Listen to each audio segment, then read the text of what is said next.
Chapter 11. Priya. Priya read the letter 3 times. She could feel Bhumika's gaze on her, but she didn't look up. Even after she had stopped reading, Priya traced the words with her eyes, each loop and each whirl, the steady boldness of writing in Malini's own hand. "What do you make of it?" Bhumika asked, when Priya was silent for another second too long. "I think she is in some danger," Priya said finally, "enough that she risked this. The traitor emperor possesses a weapon of fire, a green-sabred warrior in a highborn's court," Bhumika quoted from the letter. "The empress knows the birch bark mantras very well." "She does," Priya said quietly. "She uses it like your poets do, telling one story to another. But you know that, don't you? You've read every word she sent me." "I've read every word the self-proclaimed empress of Parijatvipa has sent my fellow elder of Ahiranya, yes," Bhumika said with exaggerated patience. "If you want private correspondence, Priya, then perhaps you'll decide to seek the affections of a less powerful woman. You don't need to be annoyed with me over it."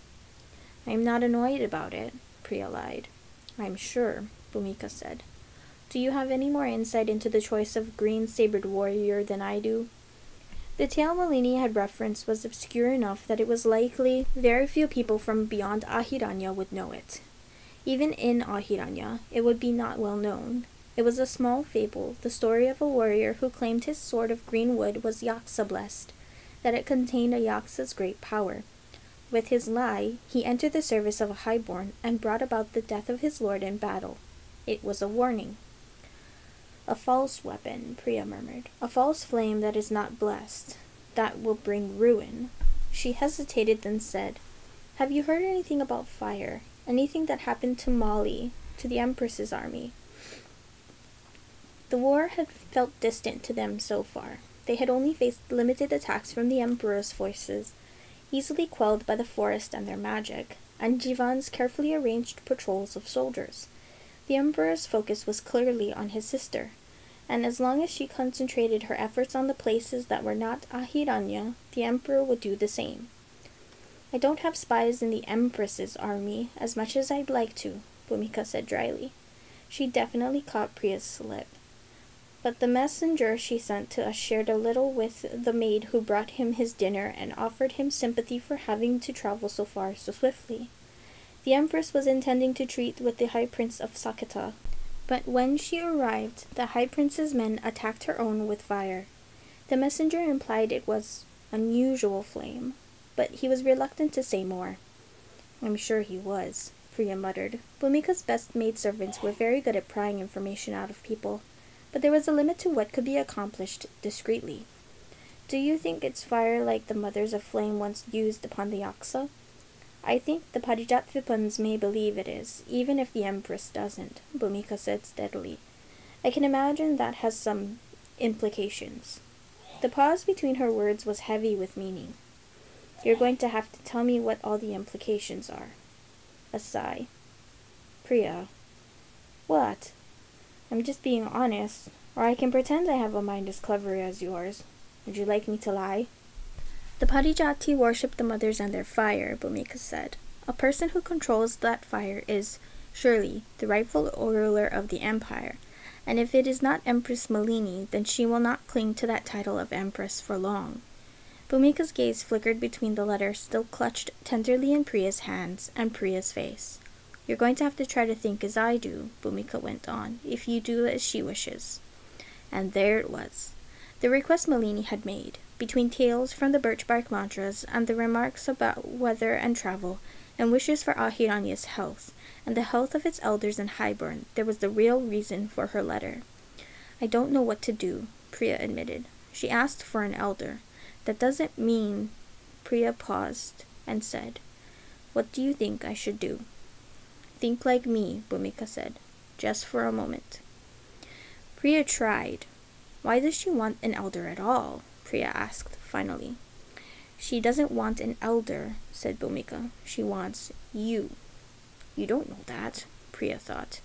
But of course Bhumika did, just as Priya knew. It was Priya she had written to. Priya she had remembered even when she stopped being a princess and took up a greater crown. "I don't see how I could help her," Priya said. "Can't you, with your gifts?" The gifts that the elders had before us were no good against the mother's fire long ago. If the fire is false, our gifts, your gifts, will suffice, said Bhumika. I am needed here. So many excuses, murmured Bhumika. It's almost as if you don't want to go. Is that so? Priya swallowed. This is home, and I have so much to do, the people, the rot. I can manage the rot. And run a country at the same time? We just discussed how the mask keepers want to pass through the waters, Bhumika said. They want to become twice and thrice born. They will be able to help with the rot, and with governance if they must. And you'll come home and continue your work eventually. She gave Priya a steady look. We need the Empress to take her throne. Nothing is possible if she does not. Perhaps she recognizes that she requires your strength for that. One ancient magic, false or not, against another. Perhaps she just wants you beside her. It doesn't matter. I'll make do. Ahiranya will make do. What choice is there, really, Priya? There's always a choice, Priya thought. What could Malini do from across the breadth of an empire? And she had not ordered them, not threatened. The letter had been very clear on that. And yet, there were always words under words, with Malini. Malini never lied, but her truths were deep waters. I ask you with courtesy as my allies. We'll still have the Sangam, said Bhumika. We'll maintain our evening discussions. I can't believe that you think I should go, said Priya. I thought you'd try to convince me not to. Bhumika shook her head. Her mouth was thin, troubled. I always knew you would seek her out. Not while Ahiranya still needs me, Priya retorted hotly. Not while you still need me. Not when we have a handful of once-born you don't really trust, and the chance you're going to lose half of them to drowning, Bhumika. I can't. Many of our alliances only exist because of your Empress Malini. If we lose her goodwill... Bhumika shrugged delicately. Priya nodded, saying nothing for a moment. We cannot afford her to fail, or to die, Bhumika said into the silence. You told me once that if she turned on us, I should remove her. That would be a death on our terms, for our purposes, Bhumika said. Any other kind of death would ruin us. Malini failing. It was hard to imagine. Ever since the news had made its way back to Ahiranya that it was the princess, not the prince, who sought to take Emperor Chandra's throne, in whispers and rumors carried by merchants and traders, swirling through to markets ahead of the arrival of an imperial message, signed with a flourish by Malini's own hand. Priya had believed that Malini would win. She was too clever to lose, too willing to pay any price. Even in her own skull, Priya couldn't lie to herself. If Malini would do what was necessary to ensure her own success, even if it cost her Priya. She'd burned priests, people said, and Priya had thought of Malini's face after they'd kissed in the forest. The fierceness in her eyes, and thought, she would. How desperate was Malini to have summoned one of them at all? Was she desperate? Her letter had been all diplomacy. There were no creases from tense fingers, no salt from tear marks. But there had been the tail from the birch bark mantras. There had been all her words before. Her Priya, I think of you. Priya swore and pressed her hand to her face. Ah, spirits, does it have to be me? Wouldn't you like to go on a trip, Bhumika? I'm sure I'd do very well in the Empress's court, Bhumika said. But you know it has to be you. I don't know how to talk to kings and princes. You've spoken to at least one prince before, Bhumika pointed out, and an empress, though I suppose you did not speak with her. Bhumika! Am I not allowed to make the occasional joke? Bhumika said, smiling a little when Priya scrunched her face in response. Then her expression turned grave again. You'll manage. They're just highborn. You're better suited for dealing with them, Priya said to her. We both know you are. It's you she wants, Bhumika said quietly. She may not have asked for you by name, wisely enough, but you know it to be true, and even if it were not the case, I cannot go. Bhumika didn't have to say it. Ahiranya could survive for a while without Priya, without her hands on its soil, its people, its rot. But it couldn't survive without Bhumika, who held the mask keepers and highborns and merchants and common folk together with a fragile weft of favors and loyalties. bribes, and responsibilities. Priya wasn't fit for that kind of work. You'll not be able to feign a highborn's diplomacy, never mind the kind of display expected of a country's ruler. I don't deny that. A teacher, maybe, Priya suggested desperately. She couldn't believe what she was saying. Someone to train me in decorum, or a companion on the journey to guide me. There is not a single highborn familiar with the intricacies of Parijatvipan politics that I would feel comfortable entrusting with the task of supporting you on this journey, Bhumika said, and I can only teach you so much before you leave. You tried to teach me once to be a lady's maid, Priya said defeatedly, and I failed miserably at that. It may not be worth the effort. Well, you surely have more incentive this time, Bhumika said. You may learn. We will try. Bhumika did not sound sure of their success. That was fair. How can you trust me not to ruin everything? Who else do I have to trust but you, Pri? True. Awful, but true. I think the Empress has a vested interest in keeping you alive, Bhumika went on, voice low. She thinks she knows what you are, your strengths and your weaknesses. She will not expect you to be a canny little politician.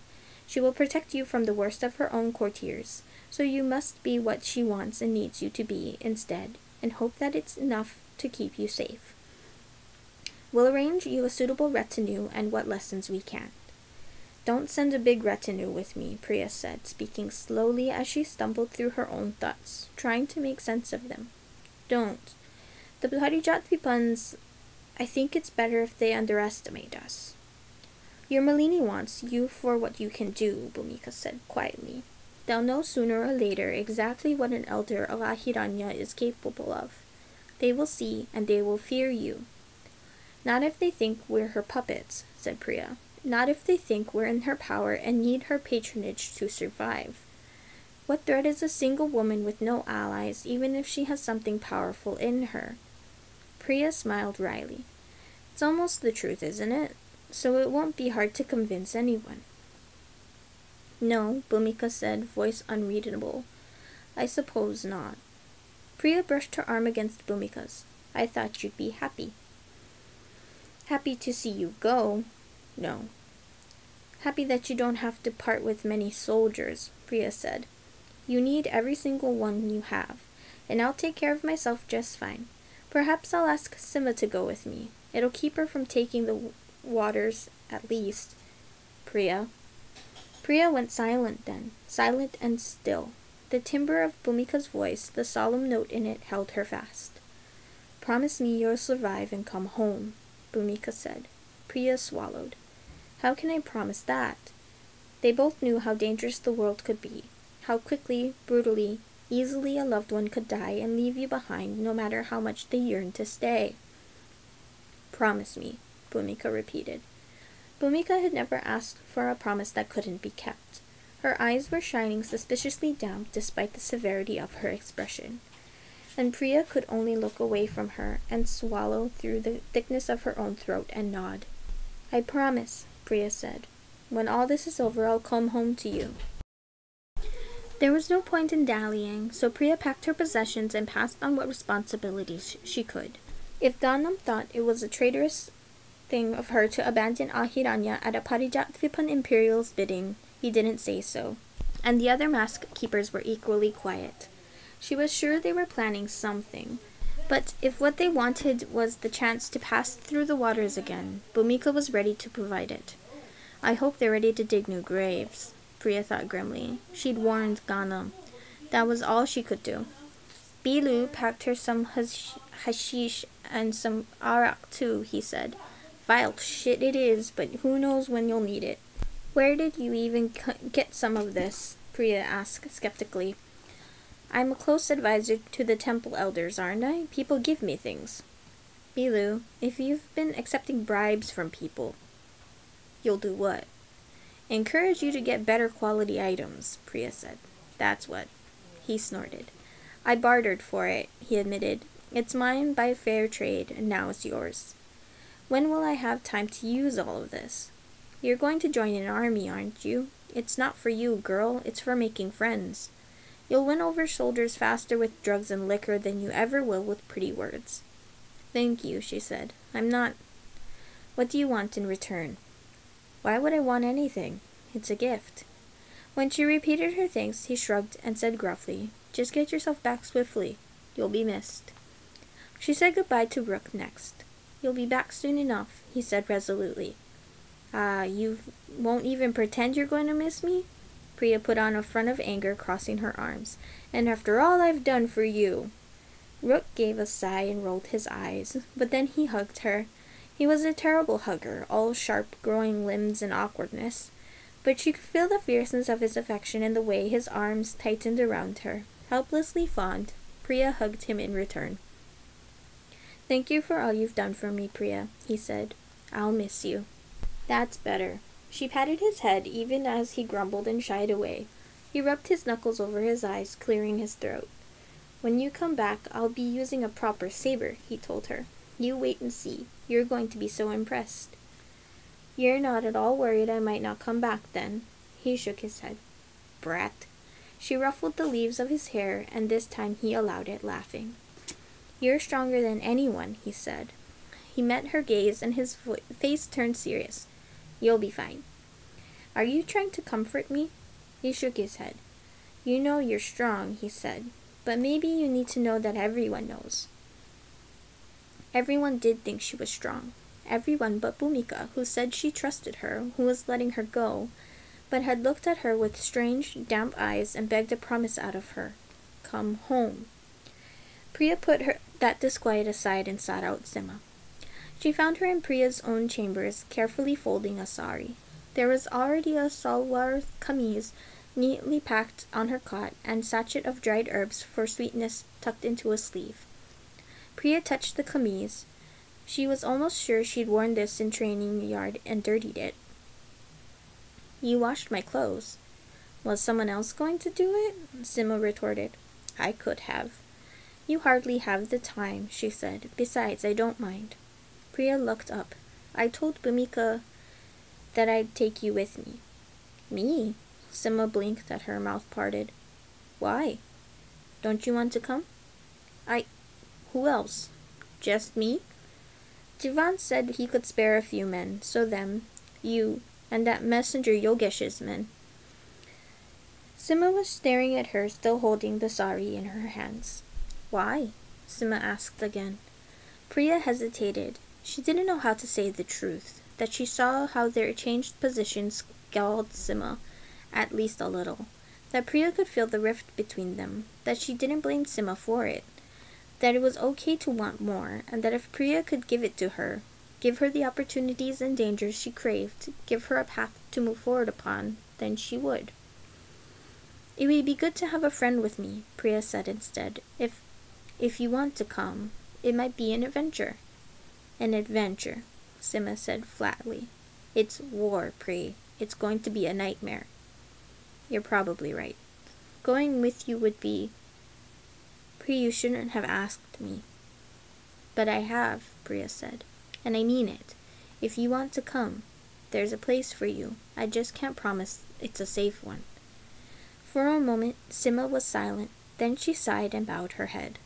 Priya could see the new looseness in her shoulders and the smile growing on her mouth.